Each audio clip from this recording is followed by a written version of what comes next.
여러분, 저희가 이번 시간에는 예수님의 이제 우리가 그동안 십자가 공부했고 또 이 법정에 대한 것도 공부했잖아요. 예, 그동안 여러분들이 아마 아셨던 방법과는 좀 다르게 이 법정에서 있었던 사건들도 마지막에 있을 사건과 연결시켜서 우리가 공부했어요. 자, 이 시간에는 예수님이 이 못 박히시고 골고다 그 언덕길을 걸어서 십자가까지 가시고 이제 무덤에 가시는 그때까지 사건을 우리가 시간이 허용하는 대로 한번 살펴보겠어요. 이 예수님이 십자가에 가시고 걸어가시고 가실 때까지의 몇 명의 특별한 사람들이 나와요.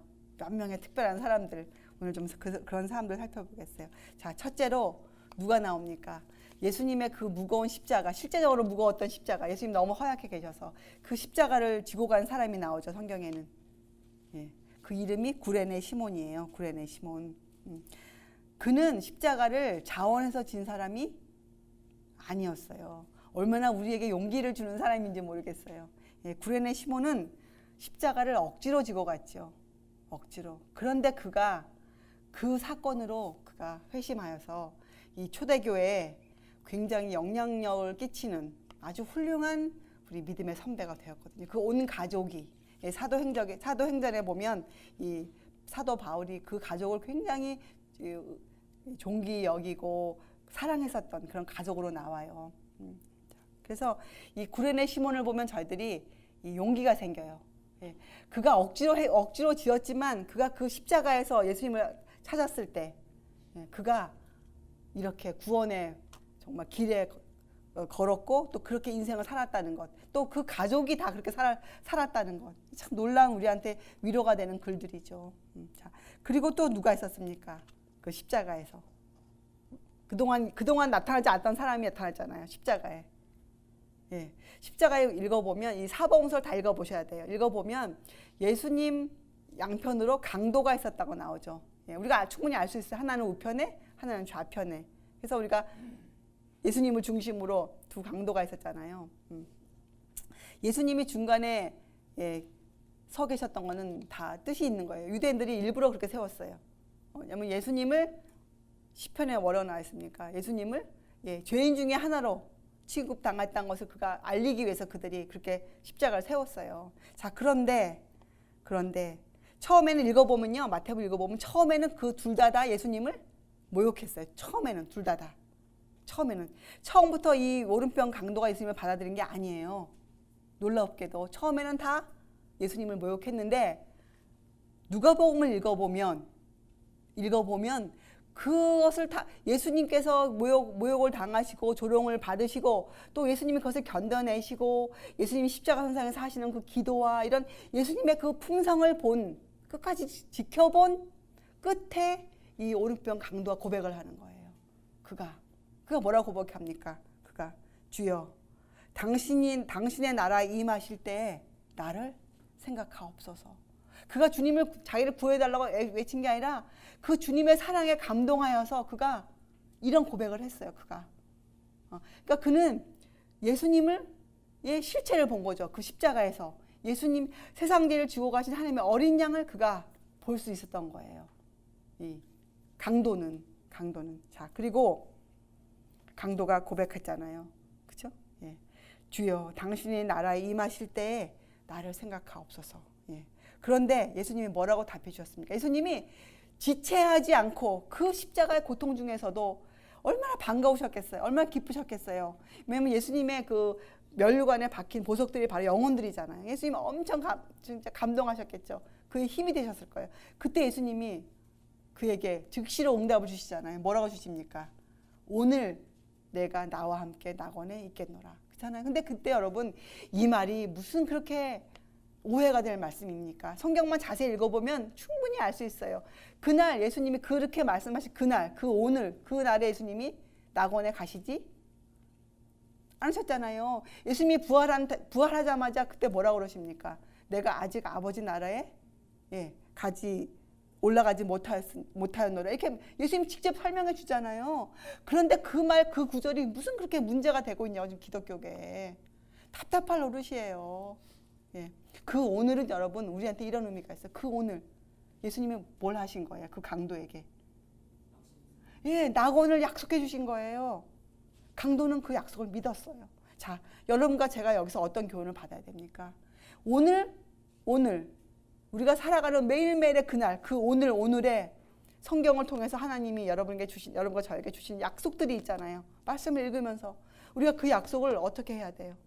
신뢰해야 돼요.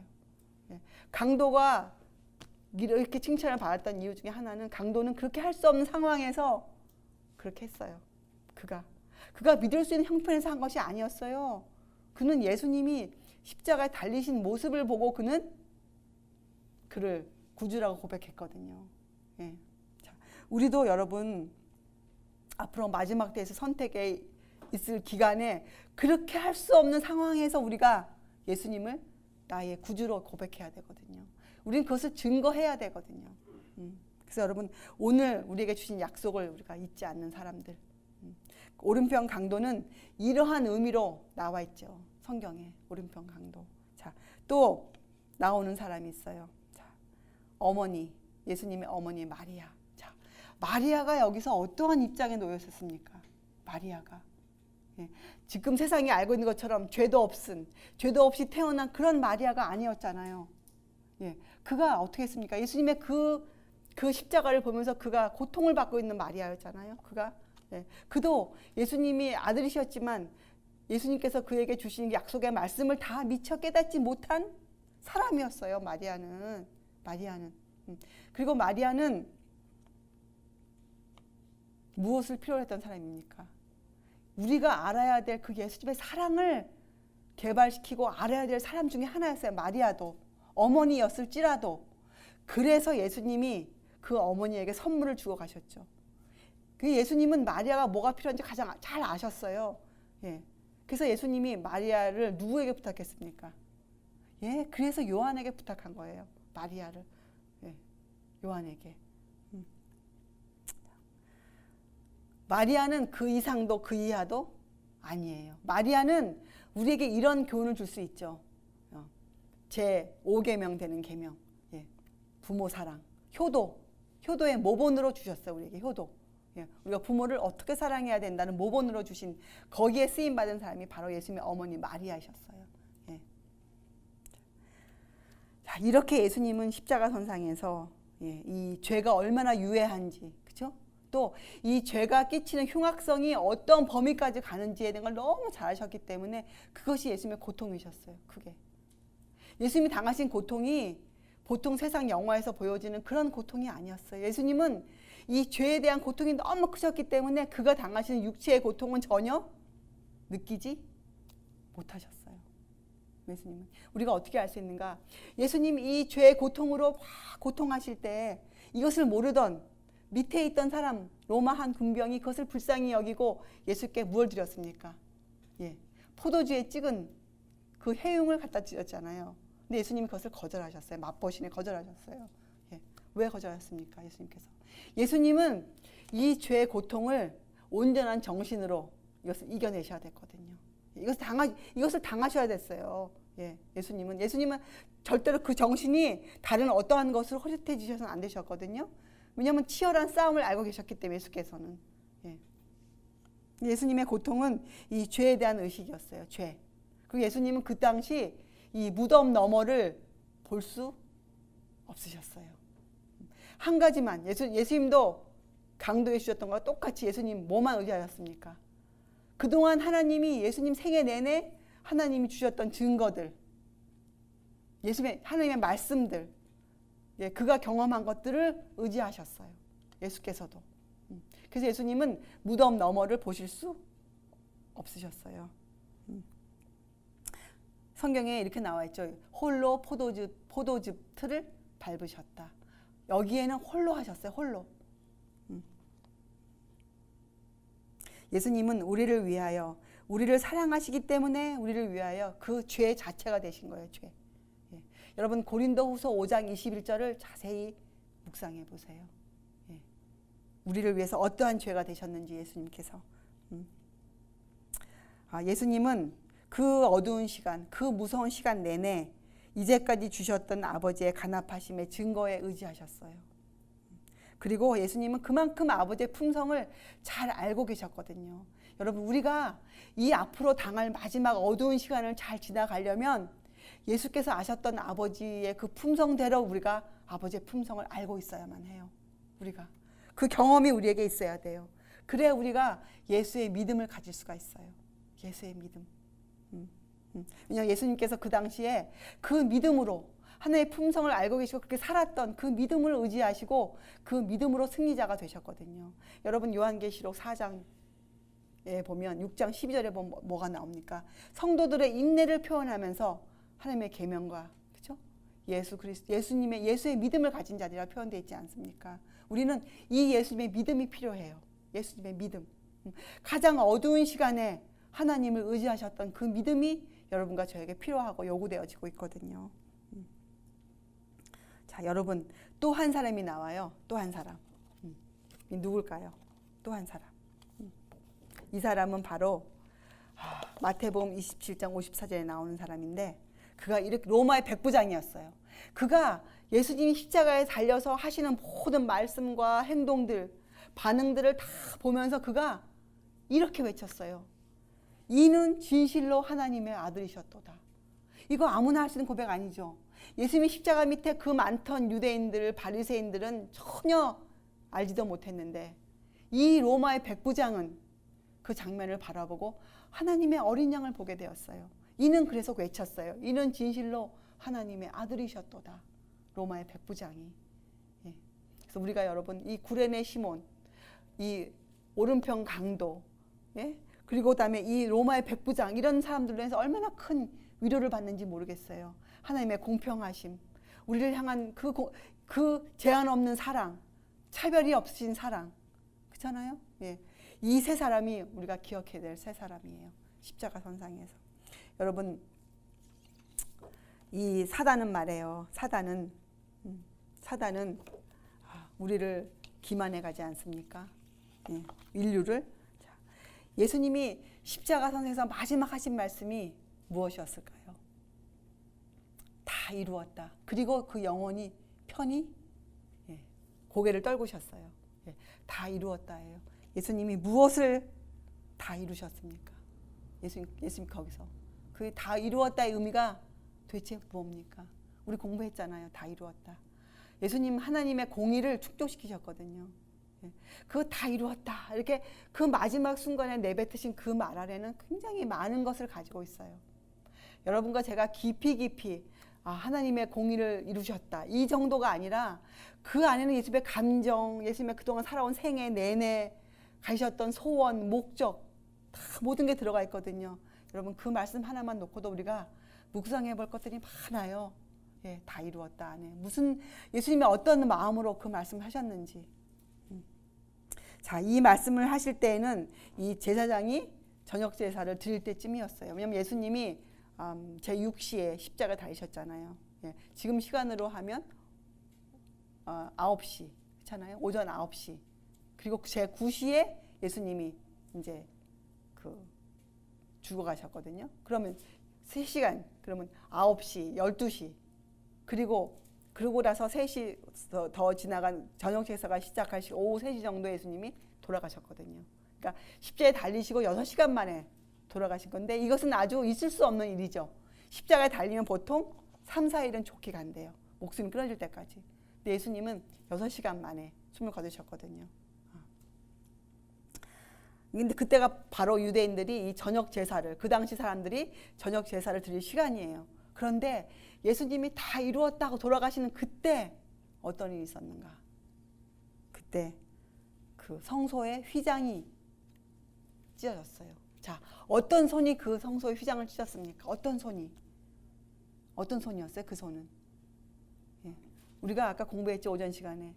시내산의 그 계명을 쓴 손이셨고, 또 그 손은 이 구약 시대 역사 중에 다니엘 시대 벨사살 왕 때 그 왕궁 벽에 심판의 글을 쓴 그 손이었어요.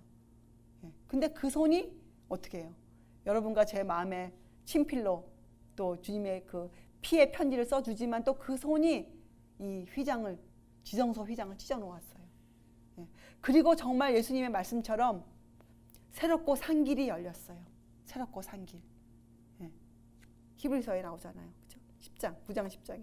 예. 예수님이 무덤에서 부활하실 때 어떻게 외치셨을까요? 예. 나는 부활이요 생명이라. 그렇죠? 예. 새롭고 산 길이 열린 거예요. 그 다 이루었다. 그 말씀에. 근데 이 다 이루었다 이 말씀은 그 당시 인간들에게는 많은 이해를 주지 못했어요. 전혀 많은 이해 정도가 아니라 제자들도 이해하지 못했어요. 어쩌면 지금도 이 세상이 이해하지 못하고 있어요. 그 말씀의 깊이를. 근데 그때 그 장면을 지켜보던, 그렇잖아. 그 제9시에 그 지진이 나면서 이 세상이 깜깜해졌잖아요. 예. 그 정도로 이 예수님의 이 다 이루었다 이 말씀에 사람들은 감각이 없는데 그 당시에 이 천사들과 온 우주는 아주 굉장히 놀랐죠. 예. 왜 그랬을까요? 그들은 깊은 의미가 있어요. 그때 비로소 그들은 루스벨이 저지른 반역의 성격을 결과를 정확히 볼 수 있었어요. 예. 자기들의 지도자였던 루스벨이 어떠한 짓을 했는지 또 그가 주장하였던 것이 어떠한 결과를 이 지구에 만들어 놓았는지를 그들이 볼 수 있었죠. 이 천사와 타락하지 않은 세계 존재들이. 이것이 바로 하나님의 목적이셨어요. 예. 이 우주를 영원한 안전 위에 세워가는 것이 하나님의 목적이었거든요. 그래서 하나님이 사단을 오래 참으셨죠. 하나님의 나라는 정말 이런 하늘의 도덕으로 이루어진 도덕적이고 자비와 공의로 이루어졌다는 것 때문에 하나님께서 사단을 가만두어 허용하신 거예요. 예, 그 결과가 보여져야 되기 때문에. 그만큼 여러분 죄가 저지르는 결과는 참 우리가 깊이 이해해야만 하는 것들이에요. 우리가 말씀을 모르면 이 죄가 뿌려낸 결과를 절대로 알 수가 없어요. 우리가. 자, 사단은 벌써 하늘의 전쟁 때 선택했잖아요. 예, 무엇을 선택했습니까? 사단은 하나님을 알고 한 선택이었어요. 사단이 십자가에서 마지막 결정을 받았을 때, 그것을 보여줬을 때, 결정을 보여줬을 때 하늘엔 기쁨이 있었다고 계시록에 나와 있죠. 그래서 기쁨이 있었던 거예요. 하늘에는. 그러나 그때도 천사들은 이해는 했지만 깊지 못했어요. 우리가 어떻게 할 수 있는가? 베드로전서 1장에 보면 천사들도 우리를 구속해가는 이 신비한 이 과정을 알기를 원한다고 나와 있거든요. 천사들도 지금 배워가고 있어요. 이 구속의 깊이에 대해서. 천사들도 하나님의 이 무한한 사랑을 지금 배워가고 있는 중이에요. 우리를 통해서. 이 선과 악의 싸움 초기에 사단은 결정했죠. 사단은 하나님을 알고, 사단은 하나님의 법을 알고 선택한 존재였어요. 자, 그러나 우리가 십자가의 그런 주님을 못 박았지만 우리가 아직도 은혜의 시간을 갖고 있을 수 있는 이유는 우리는 어떻게 됐습니까? 우리는 알지 못하면서 사단의 기만에 빠져 있기 때문에 하나님 우리에게 아직도 시간을 주시는 거예요. 왜냐하면 그래야 공평하잖아요. 우리가 정확히 알 수 있어야 되기 때문에. 우리는 하나님의 사랑을 알 수 있는 희망의 시간을 갖고 있어요. 십자가에 하나님이 그 세상을 이처럼 사랑하사 독생자를 주신 그 사랑을 알 수 있는 시간을 주신 것이 은혜의 시간이에요. 우리에게. 그래서요, 이 싸움의 시작부터 이 사단의 목적은 무엇이었는가? 하나님의 그 사랑을 이 하나님의 공의로부터 떼어내는 것이었어요. 그것이 기만 작전이었어요. 기만 작전. 그래서 예수님께서는 십자가에서 돌아가실 분이 없으셨어요. 그렇게 해서 자비를 드러내실 분이 없으셨어요. 다른 방법이 전혀 있지 않았어요. 사단의 그 반박에는. 사단의 목적은 진리와 공의로부터 이 자비를 떼어내는 것이에요. 그리고 이것이 바로 이 시대가 갖고 있는 신신학의 주제예요. 율법은 변함이 없죠. 그렇잖아요? 율법은 변할 수가 없어요. 율법은 변함이 없으며 인류는 이 교훈에 순종함으로써만 구원을 받을 수 있다는 것을 증거하기 위해서 예수님께서 십자가에 돌아가셨죠. 그리고 예수님이 그 일을 이루셨기 때문에 예수님께서 다 이루었다. 그렇게 토해내신 거예요. 이것을 이루었기 때문에. 이것을. 자, 그렇기 때문에 여러분 우리가 당할 마지막 때 있을 대기만은 도대체 무엇일까요? 여기랑 이거랑 틀릴까요? 예, 마지막에 있을 사단의 가장 참혹한 그 대기만은 어떠할까요? 우리가 충분히 가늠해 볼 수 있지 않겠어요? 우리가 이런 사건들을 통해서 우리가 충분히 알 수 있지 않겠어요? 우리가 그 기만을 알 수 있지 않겠습니까? 그것이 무엇일 것인지. 예, 그것은 바로 하나님의 법을 흔드는 것이에요. 하나님의 법. 대기만. 지금 이 시대는 어떻게 합니까? 그리스도께서 이렇게 죽으셨기 때문에 우리는 더 이상 율법을 지키지 않아도 된다. 이렇게 지금 우리를 기만하고 있잖아요. 이렇게 사단이. 그리스도께서는 당신의 생애와 죽음을 통하여 하나님의 공의는 그분의 자비를 손상시키지 않을 뿐 아니라 죄는 용서받을 수 있고 하나님의 율법은 의로우며 온전히 순종할 수 있다는 사실을 입증하셨어요. 예수님께서는 율법에 대한 사단의 비난을 예수님은 이기셨어요. 증거하셨어요. 어떻게? 예. 십자가로서. 예. 십자가로서 그 반박을 다 증거해 내셨어요. 십자가는 아주 놀라운 사건이에요. 그래서 여러분, 이 인류가 지금 당하고 있는 대기만은 야고보서 2장 10절에 나와 있어요. 야고보서 2장 10절에 누구든지 온 율법을 지키다가 그 하나에 거치면 모두 범한 자가 된다. 바로 요 구절이에요, 여러분. 자, 우리가 하나님의 법을 안 지키기 위해서 모든 법을 다 안 지켜 필요가 없죠. 그렇잖아요? 예.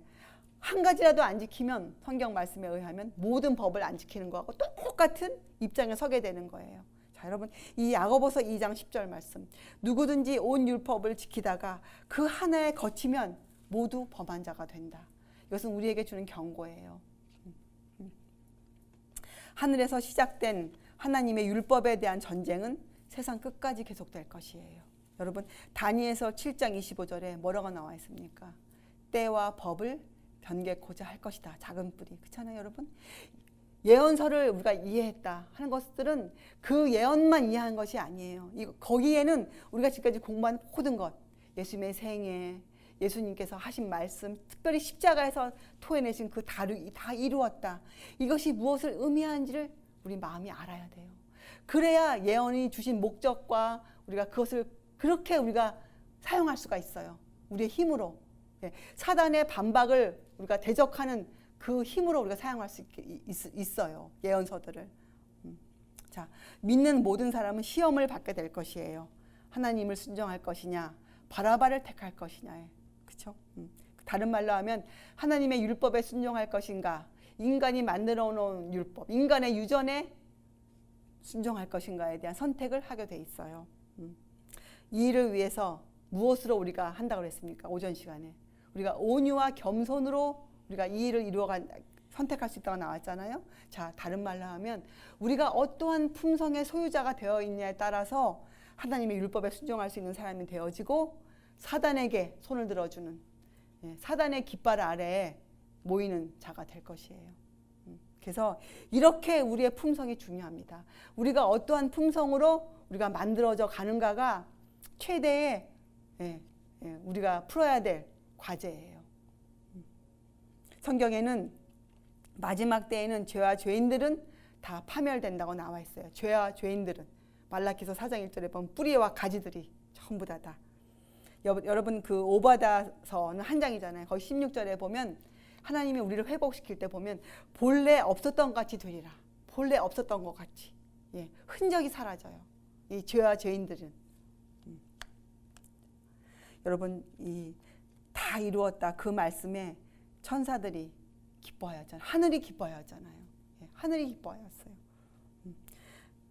예수님이 다 이루었다 하셨을 때 그분 자신은 본인이 갈바리에서 이루신 희생의 결과가 어떠할 거란 것을 다 이미 아셨죠. 그래서 예수님이 영원히 그렇게 평안하게 돌아가실 수 있었어요. 다 이루었다. 자, 여러분, 예수님의 이 십자가 사건, 정말 놀라운 사건이에요. 우리를 구원하고도 남음이 있는 충분한 사건이죠. 예수님 이제 부활하셨잖아요. 여러분 그 시편 2장에 보면 2편에 보면 세상 열방이 예수님을 대적하는 글귀가 나와요. 우리가요 이런 것들을 이해하고 시편을 읽으면 얼마나 은혜가 되는지 몰라요. 얼마나 시편을 적은 그 8명의 믿음과 우리 믿음이 하나가 되어지는지 몰라요. 이런 믿음을 가지고 읽으면. 여러분 그 예수님의 부활 사건은 부활 이렇게 생각하지 마시고 주께서 살아나시고 이렇게 한번 상상해 보세요. 예수님께서 그 주일 중 첫날에 부활하셨어요. 주일 중 첫날에. 여러분 이거 우리가 지금 설명하고 넘어가야 될까요? 이 날이 어떤 날인지. 주일 중 첫날이. 여러분 연구해 보세요. 그날이 지금 우리가 지키고 있는 이 7일 중에 어느 날인지. 이 주일 중 첫날이. 이것은 우리가 이렇게 공부해 보면 전혀 어려운 숙제가 아니에요. 우리가 어떤 날을 하나님의 날로 섬겨야 될지는 절대로 어려운 문제가 아니에요. 예수님이 나는 부활이요 생명이라 주는 살아나셨잖아요. 자, 여러분 예수님이 살아나신 것을 그렇게 살아나실 것을 상징해서 예전 백성들에게 주신 절기가 하나 있었죠. 요제절. 요제절은 어떤 절기였습니까? 유월절 지나고 무교절이라고 칭하는 그 다음 날, 3일째 되는 날 그들이 어떻게 첫 추수, 처음 익은 열매들을 낫으로 해서 그 열매를 묶어서 그 단 앞에서 앞뒤로 흔들었잖아요. 요제절. 그게 예수님의 부활을 상징하는 절기잖아요. 요제절. 자, 요제절은 영적으로 우리에게 의미가 있어요. 이 요제절을 지내려면 그들은 이 낫으로 곡식을 거두어 단으로 묶어 드릴 수 있게 돼야 그렇게 곡식이 익어야만 요제절을 드릴 수가 있었어요.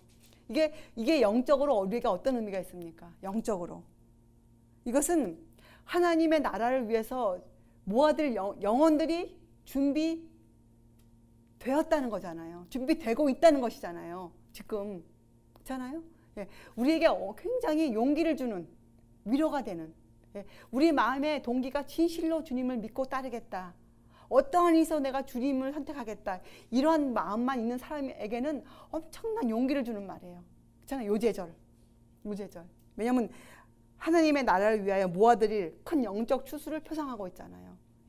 영적 추수. 그리스도와 같은 예수 그리스도와 같은 사람들이 이 땅에 있을 것을 의미하는 뜻이잖아요.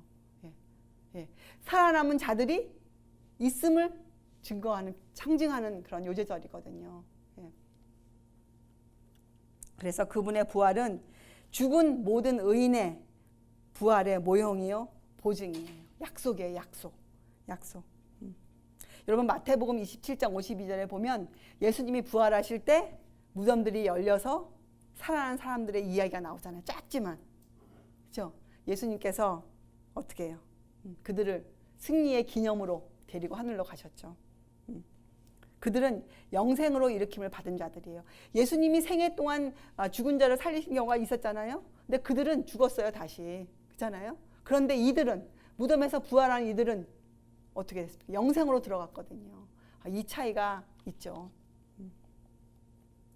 그래서 그리스도는 믿는 자들에게는 부활과 생명이 되세요. 죄로 인해 잃어버린 생명이 우리 구주 안에서 회복되는 것이죠. 우리가 생명을 얻는 것이 아니라 얻는 것이 끝나는 것이 아니라 우리가 어떻게 됩니까? 회복되어지는 거예요. 본래 있었던 것처럼 회복. 자, 여러분, 제가 새 성경절을 읽을게요. 지금 이 절은 여러분이 그동안 이해했던 것보다 훨씬 더 많은 이해를 줄 것이에요. 요한복음 10장 10절. 내가 온 곳은 양으로 생명을 얻게 하고 더 풍성히 얻게 하려는 것이라. 여러분 이 더 풍성히 얻게 하려는 것이라가 예전에는요 이것 때문에 무엇을 더 얻을까 이것을 굉장히 따져본 사람이 많았는데 이것은 그런 의미가 아니에요. 우리가 생명을 얻게 하고 더 풍성히 얻게 하였다. 이건 뭡니까? 우리가 그 생명을 기초로 우리가 어떻게 돼요? 예수 그리스도를 닮은 사람이 되는 것이에요. 회복된 것. 풍성히 얻은 것이죠. 그렇잖아요. 요한복음 4장 14절. 내가 주는 물을 먹는 자는 영원히 목마르지 아니하리니 나의 주는 물은 그 속에서 영생하도록 솟아나는 샘물이 되리라. 우리가 주님의 이 생명의 물을 먹으면 우리 안에서 영생하도록 솟아나는 샘물이 나와요. 어떻게 해요? 예수님을 닮아가는 사람이 될 수 있는 힘이 주어진 것이에요, 우리에게. 자, 요한복음 6장 54절. 내 살을 먹고 내 피를 마시는 자는 영생을 가졌고 마지막 날에 내가 그를 다시 살리리라. 이 보증이 아닙니까, 우리에게? 이 증거를 주신 거 아니에요? 그래서 사실 이렇게 믿는 자들에게 이 첫 번째 죽음은 사실 사소한 문제죠. 자는 것에 불과한 것이잖아요. 왜냐하면 예수님 말씀이 사람이 내 말을 지키면 죽음을 영원히 보지 아니하리라, 이렇게 말씀하셨거든요. 죽음을 영원히 보지 아니라. 여러분, 그리스도께서 재림하실 때, 다시 오실 때 들릴 주님의 음성이 있죠. 무덤을 깰 그 음성. 예. 그 음성을 미리 들은 거예요. 그 마태복음 27장에 무덤에 있던 자들은. 그리고 깨어났어요. 자, 그러나 예수님 재림 시에 들릴 그 음성은 그리스도 안에서 죽은 6,000년 동안 죽은 모든 사람들의 무덤을 뚫고 들어갈 것이에요. 그것이 우리가 마지막 때 들어야 될 주님의 음성이에요, 여러분. 우리가 여러분과 제가 지금 어떻게 살아가느냐, 매일매일 어떠한 선택을 하면서 어떻게 살아가는가는 아주 중요한 문제예요. 우리가. 그리고 우리가 성경을 어떻게 이해하고 있는가는 정말 더 중요하죠. 왜냐하면 우리 앞에는 지성소가 열려 있어요. 지성소. 우리가 하나님의 법에 대해서 완전한 이해가 있어야 돼요. 왜냐? 법궤가 있기 때문에, 법궤가 우리 앞에는. 그렇죠, 여러분? 우리가 전해야 할 예수님은 바로 이런 예수님이세요. 이 예수님. 다 이루었다 고백하신 예수님. 육체로 오신 예수님. 에덴에서 사단이 정복한 그 본성으로 이 싸움을 이기신 예수님. 이런 것들을 이해할 수 있도록 우리가 전도해야 돼요. 이런 것들 사람들이 이해할 수 있도록. 여러분과 저의 승리는 이러한 예수님을 믿고 따르는 데 비례할 것이에요. 우리가 이러한 주님을 얼마만큼 믿고 어떻게 신뢰하느냐에 따라서 우리의 믿음의 그 승부가 정해질 것이에요. 그리고 여러분, 성소의 휘장을 찢어 놓으신 그 손을 우리가 항상 기억하세요. 특별히 첫째 날, 예수님이 부활하신 첫째 날은 절대로 이 부활 때문에 거룩해진 날이 아니에요. 이 거룩이라는 거 여러분과 제가 지금 이해하고 있잖아요. 그렇잖아요?